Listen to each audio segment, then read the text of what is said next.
La actitud de nuestro Señor en la ascensión. Y los sacó fuera de Betania, y alzando sus manos, los bendijo. Y aconteció que bendiciéndolos, se separó de ellos, y fue llevado arriba al cielo. Ellos, después de haberle adorado, volvieron a Jerusalén con gran gozo, y estaban siempre en el templo, alabando y bendiciendo a Dios. Lucas 24, 50 al 53. Nuestro Señor Jesús, habiendo saqueado el sepulcro y habiendo demostrado así su poder sobre las cosas que están debajo de la tierra, permaneció durante 40 días entre los hombres, y de esta manera reclamó su poder sobre la tierra misma, y luego ascendió a través del aire para mostrar que el dominio del príncipe del poder del aire estaba destruido, y finalmente entró en el cielo de los cielos para reclamar allí la soberanía y tomar así posesión de sus vastos dominios desde las más abismales profundidades hasta las más empíreas alturas. A mí me gusta imaginármelo recorriendo sus dominios de un extremo al otro, como un conquistador que inspecciona las provincias que han sido conquistadas por su poder. Nuestro Señor no efectuó una rápida travesía a través del mundo. En la mañana de la resurrección, Él habría podido irse de la tumba, tan pronto como fue abierta, directo hasta su gloria, pero tenía razones para quedarse durante un tiempo, y de esas razones hablaré brevemente antes de llegar al tema principal de mi discurso, la actitud de nuestro Señor en la ascensión. Su ascensión ocurrió 40 días después que resucitó de los muertos. Ustedes saben cuán significativo ha sido siempre el período de 40 días en la Escritura, y ustedes saben que, en el propio caso de nuestro Señor, Él pasó 40 días en el desierto, siendo tentado por el demonio, así que fue conveniente que se quedara durante 40 días de triunfo en la escena de su primera gran batalla y victoria. De la instrucción que pudiera estar contenida en esos 40 días, no pretendo ofrecer una exposición antojadiza de su significado, pero es muy claro que bastaron para ciertos propósitos excelentes. Fueron suficientes para demostrar a la humanidad entera que verdaderamente Él había resucitado de los muertos, no como un fantasma, sino en carne y sangre reales. Se apareció muchas veces a sus discípulos de diferentes maneras y en diversos lugares. No era posible que 500 hermanos pudieran ser todos engañados al mismo tiempo, y si fuera posible imaginarse eso, no es probable que, estando en grupos de 2 o 3, e incluso individualmente, y teniendo el más íntimo trato con Él, pudieran haber estado equivocados. Era esencial, en el más alto grado, que el hecho de su resurrección fuera certificado más allá de toda duda, y ahora permanece como el hecho más comprobado de toda la historia. Podemos dudar de muchísimas cosas que son registradas por los historiadores, pero no podemos dudar del hecho de la aparición de Cristo después de su resurrección, pues no se llevó a cabo en un rincón, no se realizó meramente en una ocasión, sino delante de muchos testigos y en muy diversos lugares. Los 40 días fueron un periodo suficiente para que nuestro Señor estuviera aquí y dejara muy en claro para todas las edades que realmente había resucitado de los muertos.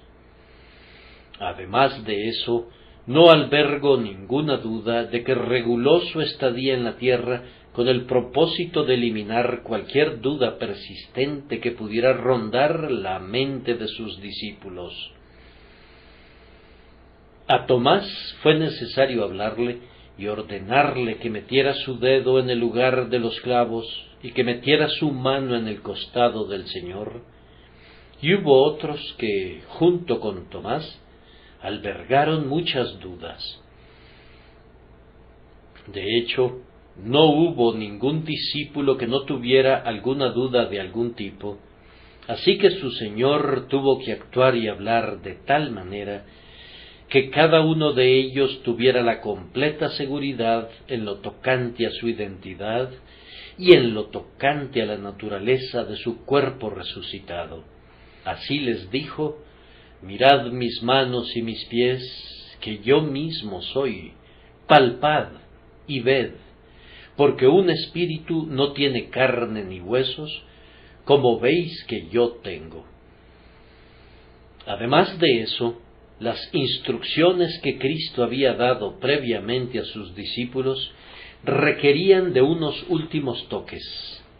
Antes de su muerte, Él les había dicho: aún tengo muchas cosas que deciros, pero ahora no las podéis sobrellevar.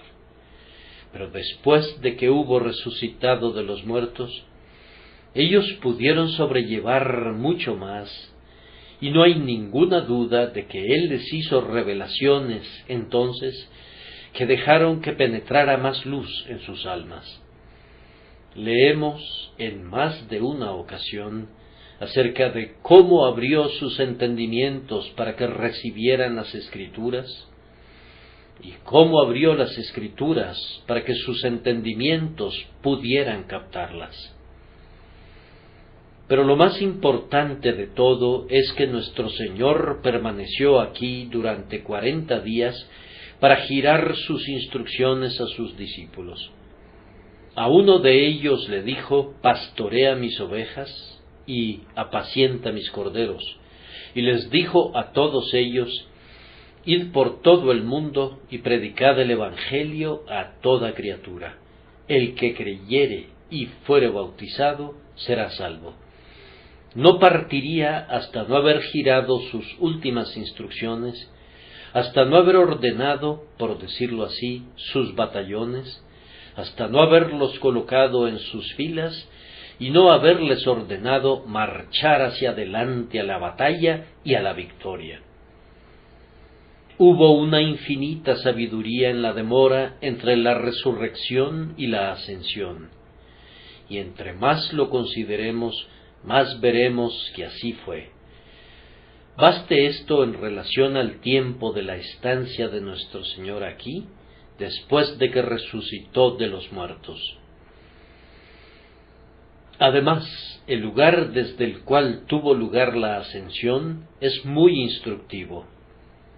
Lucas nos dice: y lo sacó fuera hasta Betania, pero en los Hechos de los Apóstoles nos informa que esta memorable cena tuvo lugar en el monte que se llama del Olivar, el cual está cerca de Jerusalén, camino de un día de reposo. Las dos narraciones no son inconsistentes entre sí. Yo supongo que nuestro Señor se encontraba en aquella parte del monte de los Olivos desde la que podía ver Betania. Para mí, la observación que hace Van Oostersee sobre este acontecimiento es muy hermosa. Él afirma que cuando nos colocamos en el lugar de la ascensión de nuestro Señor, tenemos tres cosas: el cielo abierto sobre nosotros, pues Cristo atravesó las puertas de oro. Tenemos un hogar feliz abajo, cercano a nuestros pies, pues allí estaba Betania, donde María y Marta y Lázaro tenían su feliz morada, y nadie es más feliz que quienes están unidos al Cristo resucitado.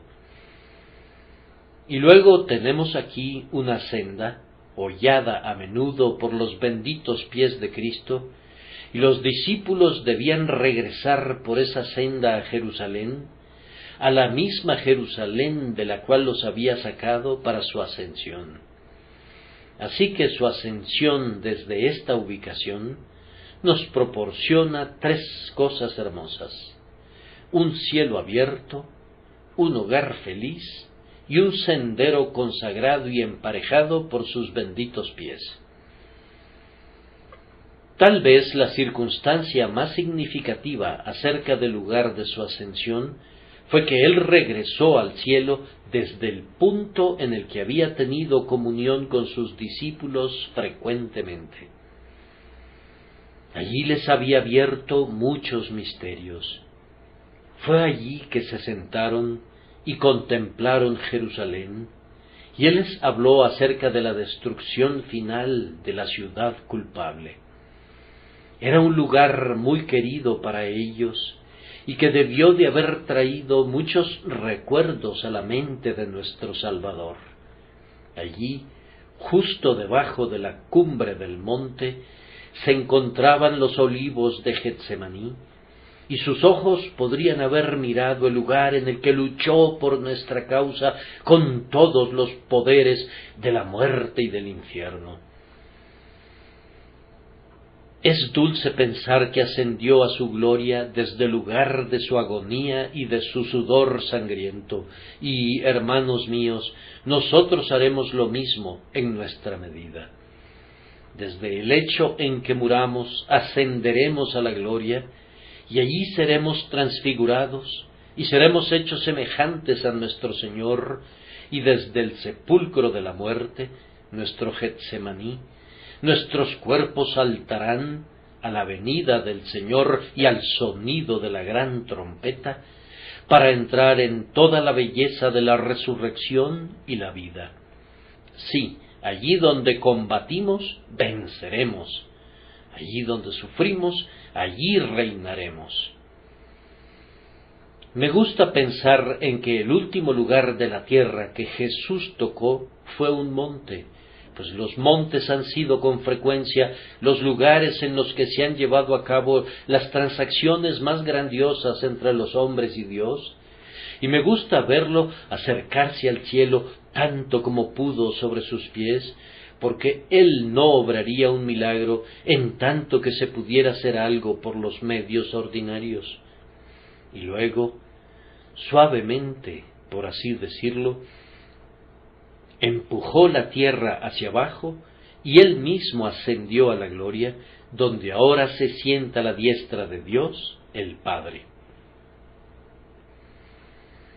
Consideren el tiempo y el lugar de la ascensión de nuestro Señor y tendrán algunos temas dignos de su más profunda meditación. Luego, piensen en la escena misma. Hay discípulos de Cristo congregados en derredor suyo, ciertamente los apóstoles, y tal vez otros de sus seguidores. Salieron a Betania y al monte del Olivar procedentes de Jerusalén. No sabría decir si atravesaron las calles al mediodía. Pienso que es muy probable, y si así fue, muchos deben de haber mirado sorprendidos al Nazareno, a quien habían visto clavado en la cruz del Calvario, vivo nuevamente ahora y pasando a lo largo de sus calles. Si sucedió así o no, no podría decirlo. Atravesaron el Cedrón, ese horrendo torrente en el que depositaban las contaminaciones del templo, y luego rodearon Getsemaní por el sendero serpenteante hasta llegar a la cima del monte del Olivar, donde Jesús podía mirar hacia abajo, a un costado a Jerusalén y al otro lado a Betania, y comenzó a hablar con sus discípulos. ¿Qué pasa si digo que comenzó a cantar su himno de agonía? No, no debo decir eso, pues no murió otra vez, sino que cantó su himno de partida y dio su mensaje de despedida, y entonces comenzó a levantarse. Cuán atónitos debieron de haberse quedado sus discípulos. ¿Cómo debieron de haber retrocedido al tiempo que la majestad refulgía de su ser?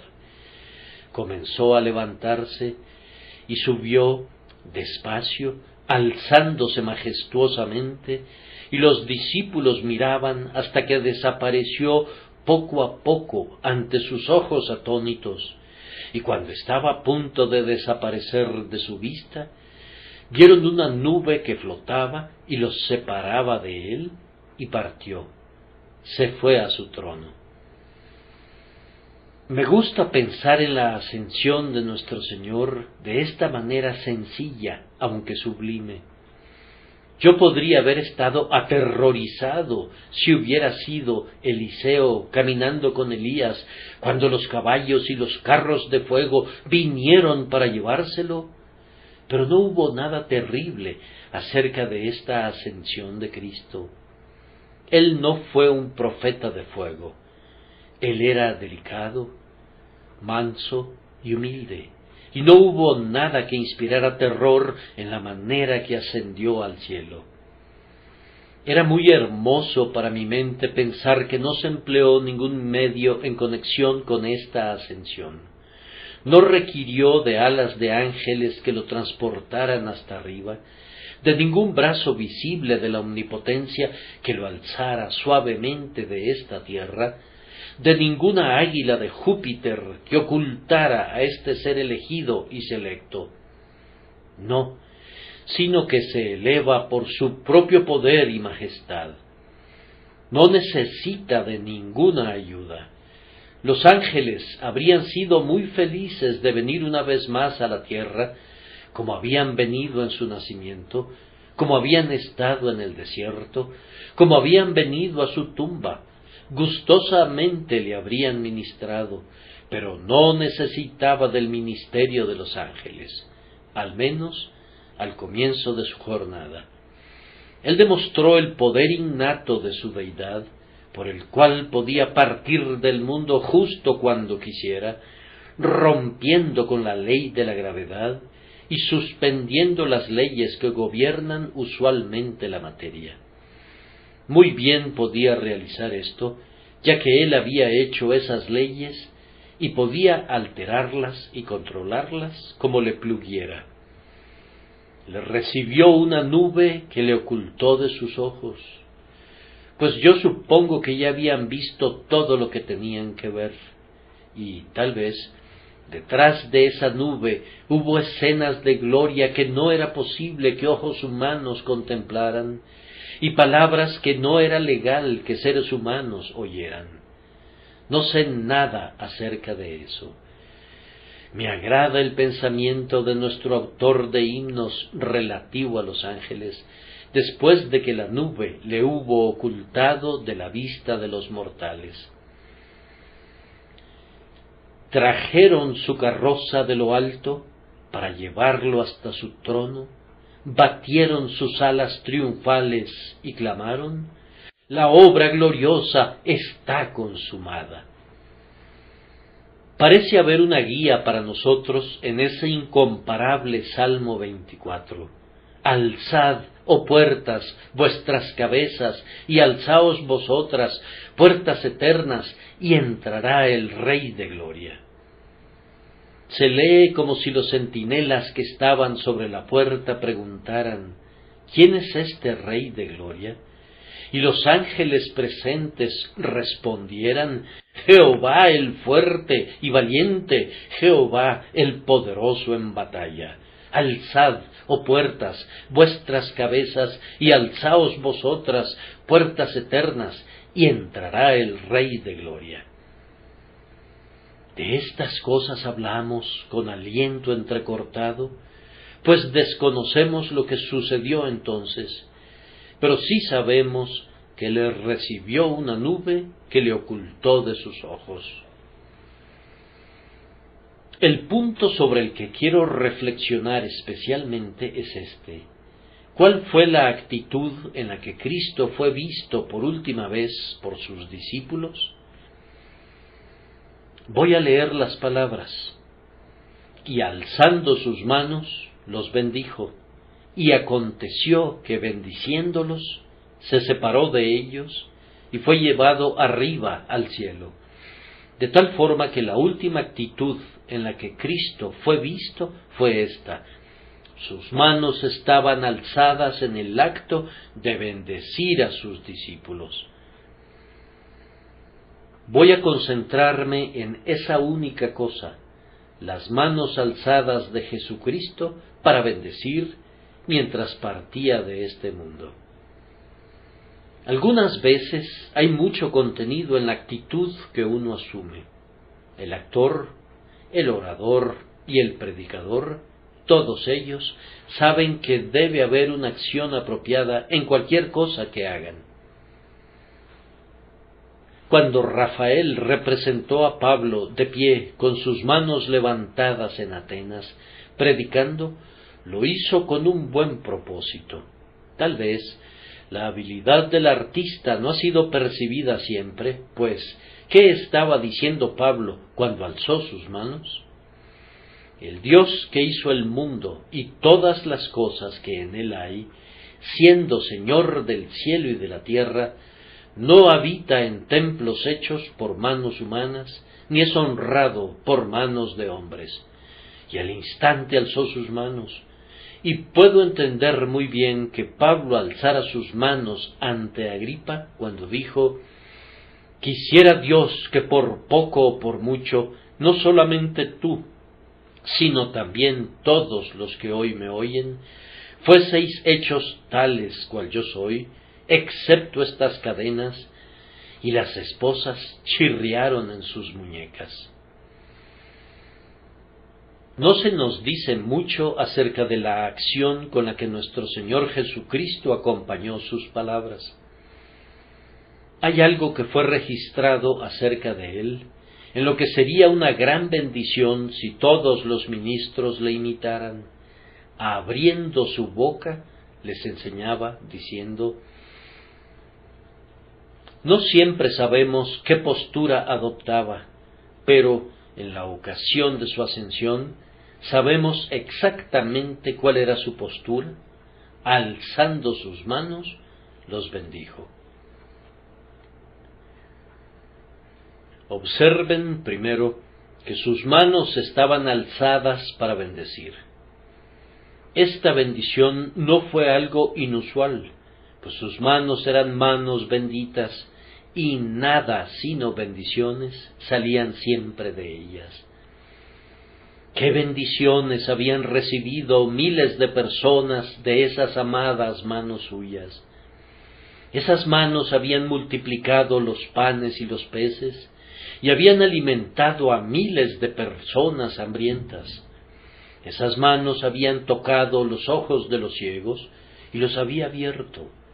Esas manos habían sido puestas sobre el leproso y había sido sanado. Esas manos habían tocado el féretro en el que yacía el joven muerto y había sido resucitado de nuevo. Esas benditas manos. Jesús hacía continuamente amplios recorridos haciendo el bien, y sus manos estaban siempre esparciendo bendiciones en derredor suyo, repletas ambas con el rico tesoro proveniente del depósito de su amoroso corazón. Entonces, conforme bendecía a sus discípulos al momento que los dejaba, sólo continuaba haciendo lo que había hecho siempre desde que le conocieron. La bendición más rica que recibas alguna vez de Cristo no es algo nuevo. Es justamente una continuación de sus hábitos y prácticas antiguos.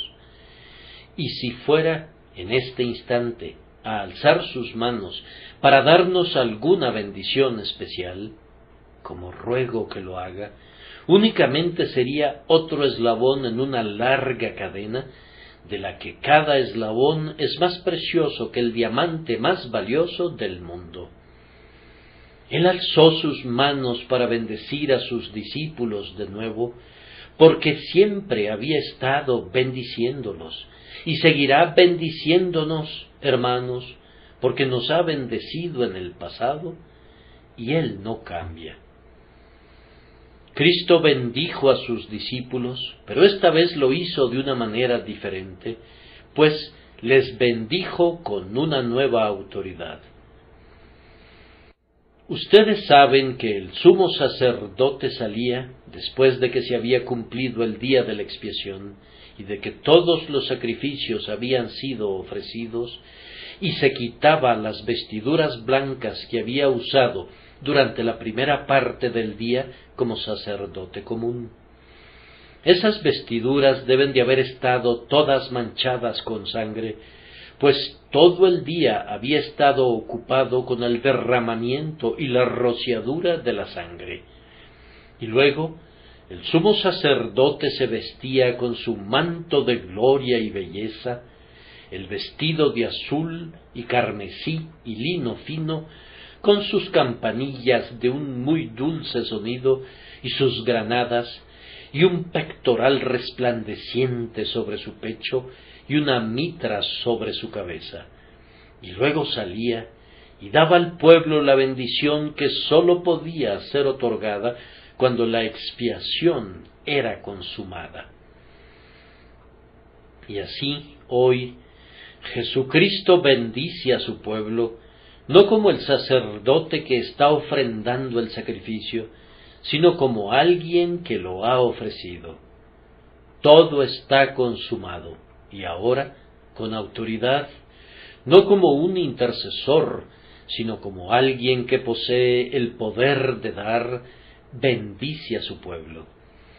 Él había invocado bendiciones sobre ellos con anterioridad, ahora pronuncia bendiciones sobre ellos. Había mirado a lo alto, al cielo, por la bendición, pero ahora, por decirlo así, mira desde lo alto, desde el cielo, y él mismo concede la bendición, pues ahora la tiene en sus propias manos, toda su obra y su guerra completadas. Ahora va a lo alto, a su cielo, y demuestra su derecho a reinar al comenzar ahora el reino de la bendición en medio de los hijos de los hombres. Si pudiera expresarlo así, antes había bendecido a sus discípulos como el predicador pronuncia la bendición al cierre de su servicio. Pero él ahora los bendecía como no los había bendecido nunca antes, y en ese sentido fue el comienzo de ese discurso de oro procedente de aquel púlpito consagrado que está a la diestra de Dios, desde el que continúa predicándonos con base en este texto: porque yo vivo, vosotros también viviréis. En aquella ocasión, la bendición de nuestro Señor Jesucristo fue, sin duda, una bendición muy plena. No se nos informa lo que dijo, me quedo tranquilo con desconocerlo. Me gusta pensar que, posiblemente, no pronunció palabra alguna, sino que semejaba una bendición, y sobre todo, concedió una bendición con esas benditas manos suyas. No ascendió con sus manos cerradas, como si estuvieran llenas de algo exclusivo para él, sino que estaban extendidas, como si quisiera vaciar sus manos de las innumerables bendiciones que había obtenido para nosotros. Miren, hijos míos, dice, miren, no me guardo nada para mí, todo lo que tengo es para ustedes. Escuchen, discípulos míos, escuchen, todo lo que el Padre me ha hecho saber, yo les he hecho saber a ustedes. Miren, hijos míos, miren, hermanos míos, he aquí, yo les he dado todo lo que tengo, mi humanidad y mi deidad, mi vida, mi muerte, mi resurrección y mi gloria. Y así, con esas benditas manos levantadas, parece impartir la más plena bendición concebible, pues Él nos da todo lo que Dios puede dar, Él nos da todo lo que tiene para que sea nuestro por siempre y para siempre. ¿Acaso no pueden visualizarlo haciendo esto?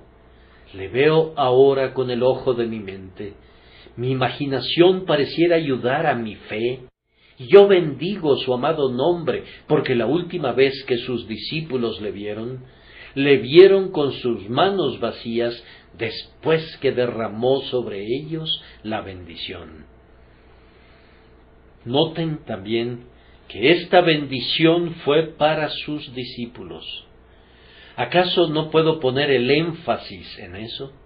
Alzando sus manos, los bendijo. Sí, hay bendiciones comunes en las que todos los hombres tienen una participación, pero hay bendiciones para sus elegidos. Él es universalmente benevolente, pero Él es especialmente generoso para con sus propios elegidos. Él amó a su iglesia y se entregó por ella. Él ha redimido a su pueblo con su sangre de todo linaje y lengua y pueblo y nación. Había algo especial acerca de la bendición de Cristo, tal como lo había acerca de su intercesión. Él dijo a su Padre en relación a sus discípulos: yo ruego por ellos, no ruego por el mundo, sino por los que me diste. Y ahora que había resucitado de los muertos, los bendecía. ¿Puedo esperar contarme entre ellos? Pues sobre esos discípulos recayó la bendición para que a su vez pudiera ser impartida a la iglesia entera de Cristo, de la que ellos eran los representantes. ¿Ha recaído esa bendición sobre ti, amado? Nos ha bendecido Dios con toda bendición espiritual en los lugares celestiales en Cristo, según nos escogió en Él antes de la fundación del mundo. Hemos recibido la bendición del perdón, la bendición de la justificación, la bendición de la adopción. Tenemos hoy la bendición de la comunión, la bendición del poder para vencer al pecado. El Señor da todas estas cosas a los suyos que le conocen, a sus ovejas que oyen su voz y que le siguen, y para quienes Él es, en verdad, el buen pastor. Entonces permítanme susurrarles a su oído: si les ha bendecido, serán bendecidos, pues no hay poder en el cielo, o en la tierra, o en el infierno, que pueda revestir la bendición que Él otorga. Si Jesús lo dice, ustedes en verdad son bendecidos, y Él lo dirá de nuevo en el último y tremendo día: venid, benditos de mi Padre, heredad el reino preparado para vosotros desde la fundación del mundo. No obstante todas sus tribulaciones y todos sus problemas, sus debilidades y flaquezas, ustedes son benditos, benditos vosotros de Jehová, que hizo los cielos y la tierra, y serán benditos por siempre y para siempre, pues Él, que ha ido a lo alto, les ha dejado el legado de su bendición, que no les será quitado nunca.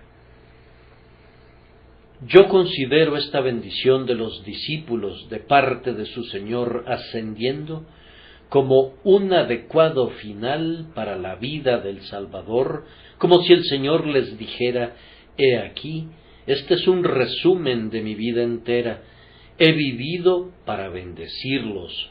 Esa es la suma total de mi enseñanza, ese es el grandioso fin de mi ministerio, ese es el resultado seguro de mi muerte, que yo los bendiga. Esa bendición de la resurrección es la culminación de la vida de nuestro Salvador. Esa es la última piedra colocada sobre la pirámide de su poderosa obra. Esa bendición es la última y la más elevada, y es la mejor de todas. Hemos de gloriarnos y regocijarnos en ella. ¿Quién podría agregar algo a lo que Cristo ha consumado? Lucas concluye su evangelio de manera sumamente apropiada con un amén, y es amén. Ciertamente así será. No hay maldiciones que sigan a la bendición divina. No habrá terrores de ira que sigan a la bendición del amor. Él lo ha dicho y permanece firme. Aunque pasen el cielo y la tierra, su pueblo será bendito. Este es mi primer punto, la postura de nuestro Señor al ascender. Sus manos estaban alzadas para bendecir. Ahora, en segundo lugar, esas manos eran manos horadadas. Miren, está levantándose sobre el monte de los olivos. Todavía no ha ascendido lo suficientemente alto para que lo perdamos de vista por completo. Mi imaginación está procurando visualizar la escena, y miro y digo, sí, yo le conozco, puedo ver todavía las señales de los clavos. Mientras esté a la vista, con sus manos alzadas, pueden ver las señales distintivas del Señor Jesús, los emblemas y las marcas del crucificado. No podrían confundirle. Esas son las manos que fueron clavadas al cruel madero de la cruz. Esas manos horadadas, cuando alzamos nuestra mirada para verlas, son útiles y consoladoras porque, primero, nos permiten saber que son realmente las manos de Cristo. Es Él quien nos bendice. Por fe, estamos recibiendo bendición de Jesucristo y no de alguien más. Pero esas manos hacen algo más que eso por nosotros. Nos muestran el precio de la bendición que nos ha otorgado. Nos está bendiciendo, pero, cuánto le costaron esas bendiciones. Innumerables misericordias fluyen de arriba sobre nosotros. Dichas como sus aflicciones, inmensas, desconocidas. Pero Él no quiere que olvidemos los dolores con los que compró nuestras dichas. No hay un solo don otorgado por su mano que no le hubiere costado un gemido de su corazón. Hermano, tú eres bendecido por el Señor Jesucristo, pero la bendición te es otorgada por la mano horadada de Cristo. Si no hubieses sufrido nunca, no habrías podido ser salvado nunca. El castigo de nuestra paz fue sobre Él, y por su llaga fuimos nosotros curados. Los discípulos vieron no meramente que era una bendición proveniente de su Señor, y una bendición que le había costado las señales de los clavos, sino que era una bendición que le llegaba por la vía de sus manos horadadas. Todo lo bueno lo recibimos por medio de Cristo, y especialmente por medio de su sacrificio expiatorio. No podemos tener su justicia aparte de sus sufrimientos. No podemos obtener poder para conquistar al pecado y a Satanás aparte de la mano que fue horadada. Cuando gravemente herida el alma golpeada, yace sangrante y sin ninguna venda, una sola mano, una mano horadada, puede curar la herida del pecador. Podrías probar todas las manos reales del mundo, pero no podrían curar el verdadero mal del rey, el terrible mal del pecado, que sólo se cura hasta que la mano horadada de Jesús sea puesta sobre el pobre sufriente, y entonces cesa al instante la fiebre de la desesperación, y es extraído el amor desesperado al pecado. Únicamente las heridas de Jesús pueden curar las heridas de nuestra humanidad enferma. Qué bendición es saber que el camino al corazón de Dios es a través de las heridas de Cristo. No se puede obtener nada de Dios excepto a través de esas heridas. Esta es aquella escalera que vio Jacob en su visión. Esta es aquella puerta del paraíso a través de la cual los justos deben entrar. Este es el refugio de aquellas pobres almas que son acosadas por el león rugiente del infierno. Deben huir veloces, como cervatillos aterrorizados, hacia las heridas de Jesús y encontrar protección allí. Ustedes saben cómo lo expresa nuestro himno. Primero míralo a Él y luego al pecador. Mírame a través de las heridas de Jesús. Es una bendición mirar esas manos horadadas, no con estos ojos mortales, pues podrían haberlas mirado y sin embargo podríamos no haber creído en Él. Pero es una gran bendición mirar con el ojo de la fe a las manos horadadas de Jesús, mirarlo a Él, a quien hemos horadado, y así ser conducidos a lamentar el pecado que le horadó. Es una gran bendición tener un corazón quebrantado que se lamenta por causa del pecado y mirar a Jesús y saber que se ha llevado mis pecados de inmediato con esas amadas manos suyas horadadas. Eso es todavía una mayor bendición. Le pido al Señor que capacite a muchos de ustedes para que miren a las manos horadadas de Jesús. Hay vida en una mirada a Él. Vuelve ahora tus ojos, aunque empañados de lágrimas, casi ciegos por la incredulidad, con una catarata de desesperación incrustada sobre ellos, y míralo de la mejor manera que puedas.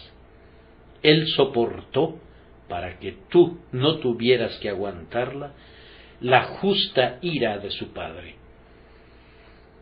Únicamente en esas manos horadadas puedes encontrar salvación, pues todo poder en el cielo y en la tierra es dado a esas manos, y por esa razón es que les predicamos el Evangelio. Jesús es capaz, con un roce, de conceder la salvación sobre el propio primero de los pecadores. Así que la bendición llega por las manos que fueron horadadas. Yo pienso que esta acción de Cristo es un epítome del Evangelio, la sustancia de todo el asunto, las manos horadadas distribuyendo bendiciones. Allí está Jesús, ascendiendo de la tierra al cielo de la cual resucitó, desde el sepulcro donde fue enterrado después de que murió como el sustituto de los pecadores. Y cuando asciende, está bendiciendo a los hombres con sus manos horadadas. A un pecador yo le diría, esta es la vía por la que la bendición ha de venir, procedente de las manos horadadas del Cristo que resucitó de los muertos. Míralo a Él y vive.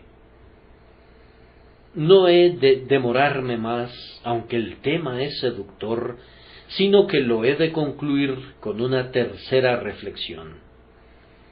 Les he recordado que las manos de Cristo fueron alzadas para bendecir y que esas manos eran manos horadadas. Ahora, en tercer lugar, tengo que mostrarles que esas manos blanden el cetro.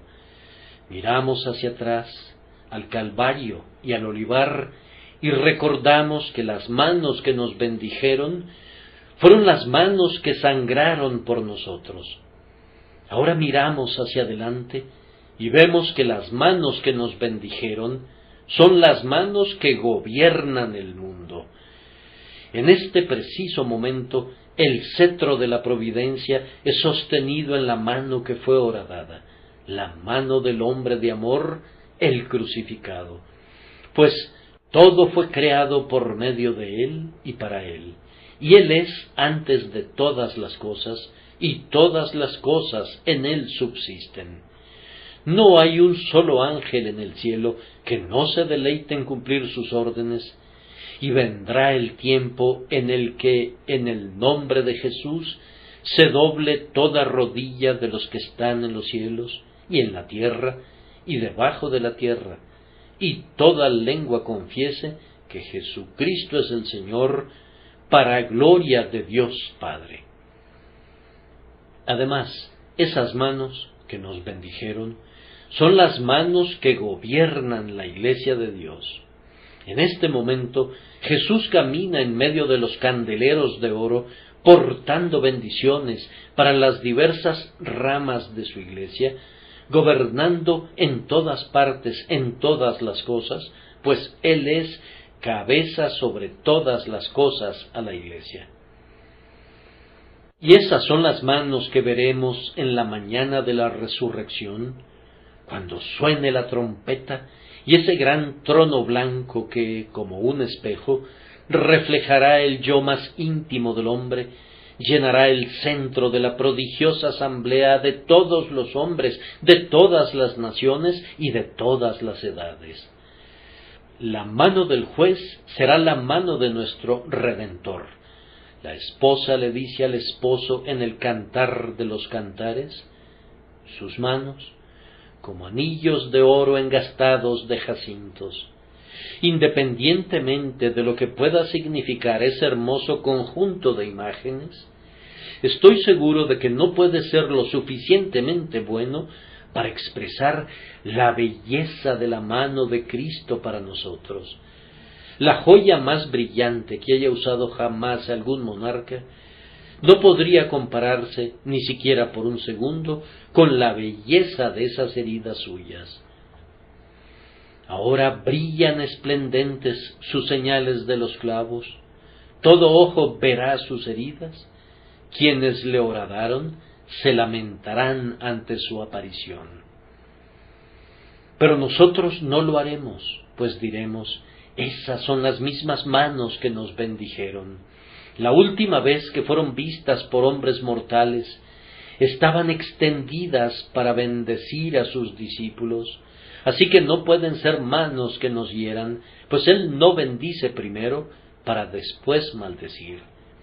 Nunca se dirá de Él, de una misma boca proceden bendición y maldición para su pueblo. No, Él dice, he aquí que en las palmas de las manos te tengo esculpida, y en esas huellas de los clavos, Jesús lee los nombres de todos los miembros de su pueblo. Por amor a ellos, soportó todo lo que aguantó por su causa. Las manos de Jacob, sin duda, mostraban las marcas de su dura faena de 14 años por Raquel, y si se las enseñó alguna vez, deben de haber parecido hermosas a la vista de ella, ya que eran señales de su amor largamente probado. Pero, oh, qué benditas muestras de amor serán las señales de los clavos de Cristo para nosotros, y qué benditas seguridades serán para nosotros que, habiéndonos amado tanto, nunca nos maldecirá, que, habiéndonos comprado con su sangre, no puede desecharnos. ¿Quién nos separará del amor de Cristo? No se puede separar las señales de los clavos de las manos, ni podría separar a aquellos que fueron redimidos por la sangre de Jesús del corazón de aquel que los redimió. En su carne lleva las señales de su eterna unión con nosotros, y esa señal de los clavos es como el anillo de matrimonio, la muestra que Él es hueso de nuestro hueso y carne de nuestra carne, y uno con nosotros por siempre. Somos miembros de su cuerpo, de su carne y de sus huesos. Pablo con verdad escribió, grande es este misterio, mas yo digo esto respecto de Cristo y de la Iglesia. ¿Cuál habrá de ser el resultado de todo esto? ¿Han visto a Cristo en alguna medida esta noche? ¿Ha hecho uso de mi lengua el Espíritu Santo como si fuera un pincel para pintar un cuadro? Por fe, ¿han visto a Cristo ascendiendo con manos alzadas, las manos horadadas, las manos que han de blandir el cetro de la soberanía universal? Entonces, hagan justo lo que hicieron sus discípulos. Primero le adoraron. Rindamos a Jesús ahora en nuestra mente un claro acto de adoración, no debe concluir el día hasta que, en adición a todas esas devociones que solemos rendirle, efectivamente le adoremos. Hay una nube entre nosotros y Él, pero el consuelo es que es solamente una nube, y el sol pronto traspasa una nube. Es una nube que está derramando una lluvia de bendiciones sobre nosotros, pues era conveniente para nosotros que Cristo se fuera, y el descenso del Espíritu es uno de los resultados de su ascensión a los cielos. Él puede brillar a través de esa nube y brillar también gloriosamente a través de ella. Adorémosle ahora. Bendito sea tu nombre, oh tú, eterno Dios, Emmanuel, Dios con nosotros. Adórale, hermano, en el silencio de tu alma. Luego, a continuación, como los discípulos, hemos de llenarnos de gozo, pues se nos informa que, después de haberle adorado, volvieron a Jerusalén con gran gozo.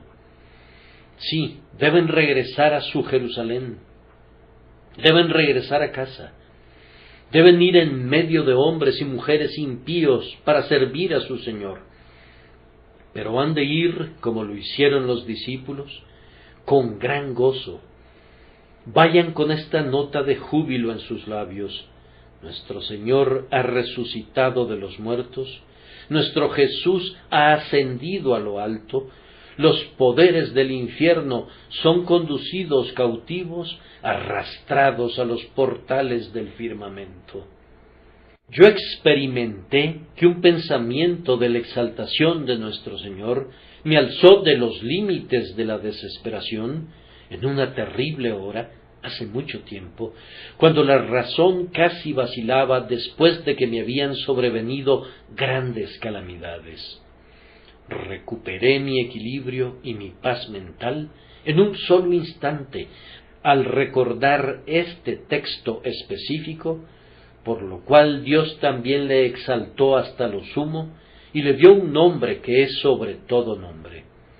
Yo me sentí, después del accidente en el Surrey Gardens Music Hall, como el soldado que estaba mortalmente herido y tirado en una zanja, pero me pareció oír el grito: Dios también le exaltó, así que no me importó lo que me sucediera a mí, en tanto que mi Señor fuera exaltado.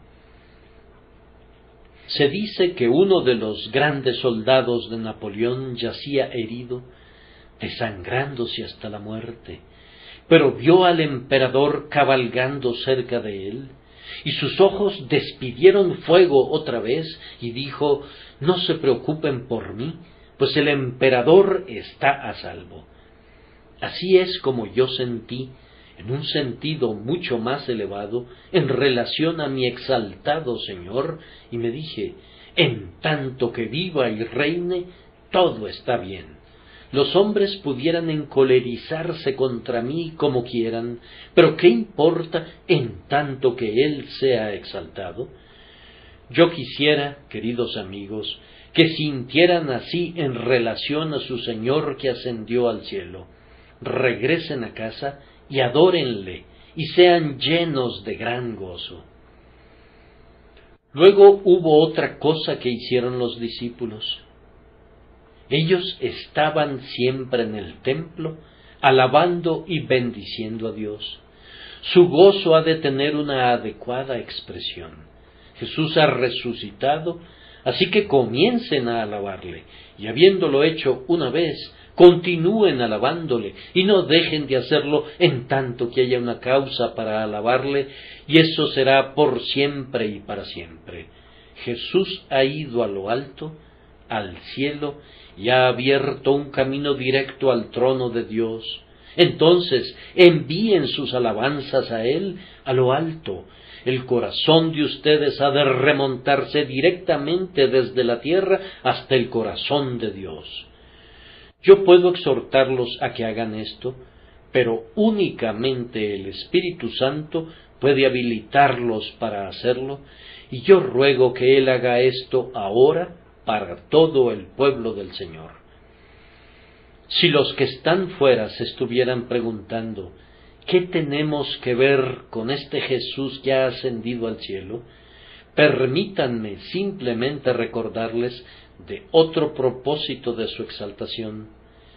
Pedro le dijo al sumo sacerdote, a éste Dios ha exaltado con su diestra por príncipe y salvador, para dar a Israel arrepentimiento, esto es, al propio primero de los pecadores, para dar a Israel arrepentimiento y perdón de pecados. Y es por medio de la fe en Él que este perdón les puede ser otorgado a ustedes. Si confían en Él, que ha resucitado de los muertos y ha ascendido a su gloria, serán salvos, pues puede también salvar perpetuamente a los que por Él se acercan a Dios, viviendo siempre para interceder por ellos. Eso es lo que está haciendo ahora, así que confíen a Él su caso, confíen en Él ahora por causa de su amado nombre. Amén.